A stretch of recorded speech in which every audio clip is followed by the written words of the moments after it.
السلام علیکم ورحمۃ اللہ تعالی وبرکاتہ۔ یہ ہمارا نحو میر کا چوتھا لیکچر ہے۔ آج ہم اس میں اسم کی علامتوں کے بارے میں پڑھیں گے کہ اس اسم کی علامتیں کتنی ہیں اور علامت کہتے کسے ہیں۔ فصل بدا کی علامتیں اسم است کی الف و لام یا حرف جر در اولش باشد چون الحمد و بزید یا تنوین در آخرش باشد چون زید یا مسند الیہ باشد چون زید قائم یا مضاف باشد چون غلام زید یا مصغر باشد چون قریش یا منصوب باشد چون بغدادی یا مثنى باشد چون رجلان یا مجموع باشد چون رجال یا موصوف باشد چون جاء رجل عالم یا تاء متحرک بدو پیوندد چون ضاربۃ۔ اب ہم اس کا ترجمہ پڑھتے ہیں۔ بدا کی علامتیں اسم است کی الف و لام یا حرف جر در اولش باشد چون الحمد و بزید۔ جان لو کی یا جاننا چاہیے کہ اسم کی علامت یہ ہے کہ الف لام یا حرف جر اس کے اول میں ہو، اس کے شروع میں ہو، جیسے الحمد اور بزید، یا تنوین در آخرش باشد چون زید، یا تنوین اس کے آخر میں ہو جیسے زید، یا مسند الیہ باشد چون زید قائم، یا مسند الیہ ہو جیسے زید قائم میں زید، یا مضاف باشد چون غلام زید، یا مضاف ہو جیسے غلام زید، اس میں غلام، یا مصغر باشد چون قریش، یا مصغر ہو جیسے قریش، یا منصوب باشد چون بغدادی، یا منصوب ہو جیسے بغدادی، یا مثنى باشد چون رجلان، یا تثنیہ ہو مثنى ہو جیسے رجلان، یا مجموع باشد چون رجال، یا جمع ہو جیسے رجال، یا موصوف باشد چون جاء رجل عالم، یا موصوف ہو جیسے جاء رجل عالم، اس میں رجل، یا تائے متحرک بدو پیوندد چون ضاربۃ، یا تائے متحرک اس کے آخر سے لگی ہو، اس کے آخر میں ملی ہو۔ یہ اتنی جو ہے اسم کی علامتیں بیان کی گئیں۔ اب سمجھے کہ علامت کہتے کسے ہیں۔ علامت بمعنی ہے خاصہ، اور نحویوں کی اصطلاح میں خاصۃ الشیء وہ ہے جو شے سے خارج ہو اور شے کے ساتھ پائی جائے اور شے کے غیر کے ساتھ نہ پائی جائے۔ تو کچھ علامتیں جو ہے لفظی ہوتی ہیں، کچھ معنوی ہوتی ہیں۔ جو پڑھنے میں آئے انہیں لفظی کہتے ہیں، اور جو نہ پڑھنے میں آئے ان کو جو ہے معنوی کہتے ہیں۔ جیسے ہم نے یہاں بھی پڑھا ہے کہ اس کے شروع میں الف لام داخل ہو، الف لام کا داخل ہونا، تو الف لام پڑھنے میں آ رہا ہے۔ اسی طریقے سے حرف جر کا داخل ہونا، حرف جر با داخل ہے، پڑھنے میں آ رہا ہے بزید، اور اسی طریقے سے تنوین کا ہونا، زید پڑھ لیں، تنوین پتہ چل رہی ہے۔ لیکن وہ علامتیں جو معنوی ہوتی ہیں وہ پڑھنے میں نہیں آتی۔ اسے زید قائم ہم نے کہہ دیا کہ اس میں زید کا جو ہے مسند الیہ ہونا، یہ لفظاً تو پڑھا نہیں جا رہا لیکن ذہنی حکم ہے جو پڑھنے میں نہیں آتا۔ اور غلام و زید میں غلاموں کا مضاف ہونا، یہ بھی ذہنی حکم جو زبان سے پڑھا نہیں جا سکتا ہے،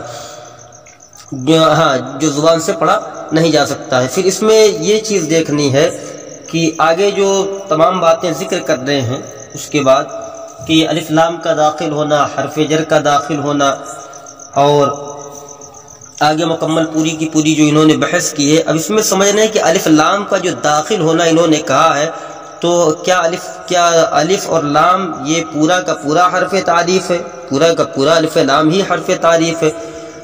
تو اس میں جو ہے نحویوں کا اختلاف ہے الف لام کے بارے میں۔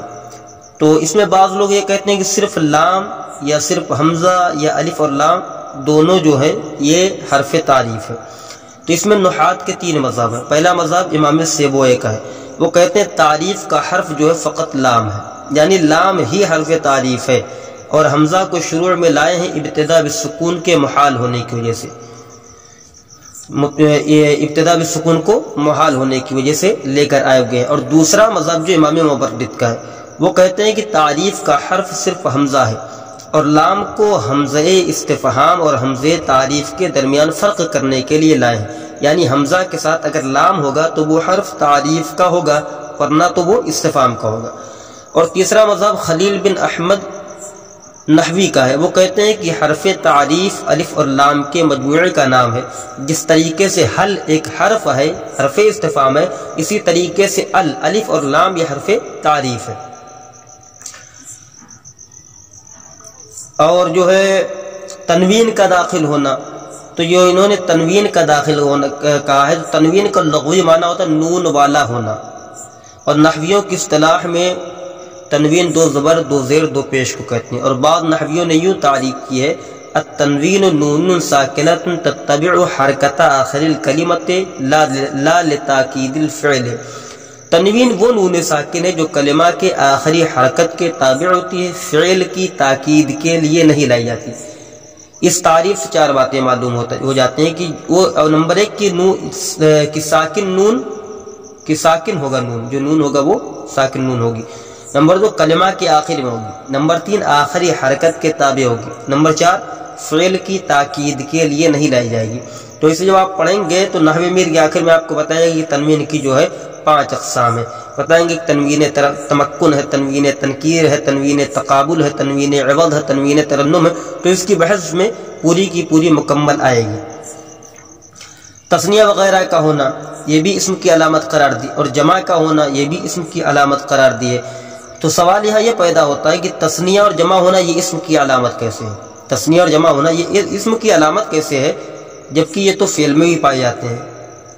حالانکہ یہ چیزیں فعل میں بھی پائی جاتی ہیں، حالانکہ علامت شے کی اس شے میں پائی جاتی ہے، علامت شے کی اس شے میں پائی جاتی ہے، اس کے غیر میں نہیں پائی جاتی۔ ابھی ہم نے پڑھا ہے کہ علامت اسے کہتے ہیں جو اسی شے میں پائی جائے، اس کے شے کے غیر میں نہ پائی جائے۔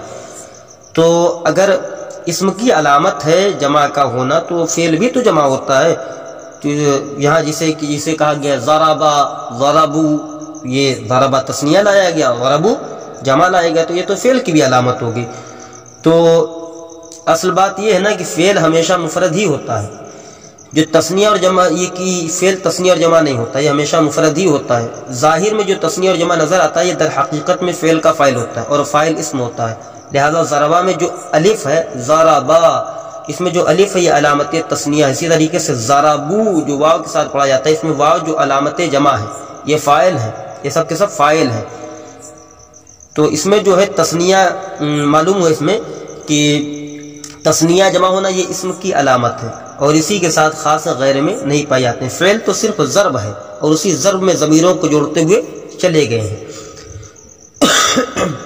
پھر انہوں نے یہاں پر کہا تھا موصوف ہونا، تو اس میں بھی نحویوں کے اختلاف ہے۔ موصوف ہونا اسم کی علامت ہے یا صفت ہونا، اس میں نحویوں کا اختلاف ہے۔ جمہور نحات جو ہے اس طرف گئے کہ موصوف ہونا اسم کی علامت ہے۔ کیا ہونا؟ موصوف ہونا اسم کی علامت ہے، صفت ہونا اسم کی علامت نہیں۔ وہ کیوں کہتے ہیں ایسا؟ وہ کہتے ہیں کہ بعض دفعہ جو ہے صفت فعل بھی واقع ہوتی ہے، صفت فعل بھی واقع ہوتی ہے، جیسے جاءنی رجل یضرب، تو اس مثال میں یضرب فعل ہے اور یہ رجل کی صفت واقع ہو رہا ہے۔ تو معلوم ہوا کہ صفت ہونا اسم کی علامت نہیں، اور بعض نحوی کہتے ہیں کہ صفت ہونا یہ اسم کی علامت ہے، صفت ہونا یہ اسم کی علامت ہے۔ کیوں؟ اس طریقے سے وہ کہتے ہیں کہ جو بعد میں صفت آئے گی اگرچہ وہ فعل ہوگی، تو یہ جملہ جو ہوگا بعد میں اس کو مفرد کی تعویل میں لے کر ہم اس کو صفت بنائیں گے۔ تو جب اس کو مفرد کی تعویل میں کر دیا گیا تو یہ اسم بن گیا۔ تو معلوم ہوا کہ تو یہ جب اسم بن گیا تو یہ پتہ چل گیا کہ صفت اسم ہوتی ہے، لہٰذا اس کو اسم کی علامت قرار دے دیا، اسے رجل عالم وغیرہ۔ اور تصغیر، یہاں پر جو مصغر ہونا کہا گیا تصغیر، تو یہ بھی اسم کی علامت قرار پائی ہے، کیونکہ یہ حقارت یا محبت اور پیار پر دلالت کرتی ہے، اور فعل اور حرف اس قابل نہیں کی، اور فعل حرف اس قابل نہیں ہے کہ وہ جو ہے محبت پیار وغیرہ پر دلالت کریں، حقارت وغیرہ پر دلالت کریں، صرف اسم ہی اس کا متحمل ہے، لہذا اسم کی علامت یہ قرار پائی ہے، جیسے کہ رجیل ہے قریش وغیرہ، رجیل قریش وغیرہ۔ تو اس میں جو ہے یہ اتنی چیزیں اس کے لیے یہ بیان کی ہے۔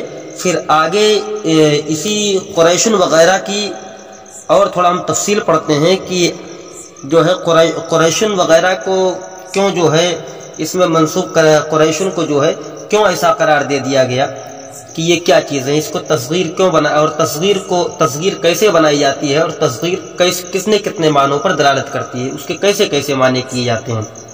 تو تو کسی چیز کا مصغر ہونا یعنی تصغیر کیا ہوا ہونا، یہ اسم کی علامت میں سے ہے۔ کسی لفظ کو اس طرح بدلنا کہ وہ عظمت یا محبت یا حقارت پر دلالت کرے، اس کو تصغیر کہتے ہیں۔ اگر تصغیر عظمت کے لیے ہو تو اس کی مثال قریشن ہے، اور یہ جو قریشن ہے یہ قریش کی تصغیر ہے۔ قریش ایک مچھلی کا نام ہے جو تمام مچھلیوں کو کھا لیتی ہے اور کوئی مچھلی اس کو نہیں کھا سکتی، یعنی وہ سب پر غالب ہے۔ اسی طرح چونکہ عرب کا سب سے بڑا قبیلہ قریش عرب کے تمام قبیلوں پر سیاسی غلبہ اور اقتدار کا مالک تھا، اور کوئی قبیلہ اس پر غالب نہیں تھا، اسی لیے قریش کہلایا، ٹھیک ہے، اسی بنیاد پر اس کا نام قریش رکھ دیا گیا۔ کبھی تصغیر جو ہے حقارت کے لیے بھی ہوتی ہے، جیسے رجیل، اس سے کیا مراد ہوا؟ رجیل جب کہا تو ایک حقیر مرد مراد ہوا جس کی کوئی عزت نہ ہو، اور کبھی تصغیر محبتاً بولی جاتی ہے، محبت کے لیے ہوتی ہے، جیسے کہا جاتا ہے یا بنیا، اے میرے پیارے بیٹے۔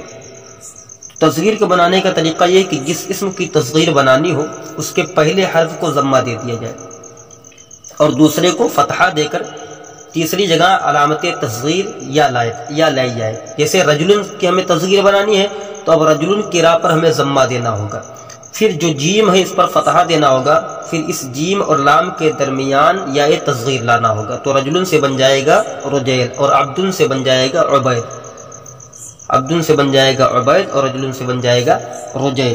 یہ ساری کی ساری اسم کی علامتیں قرار دی گئی ہیں۔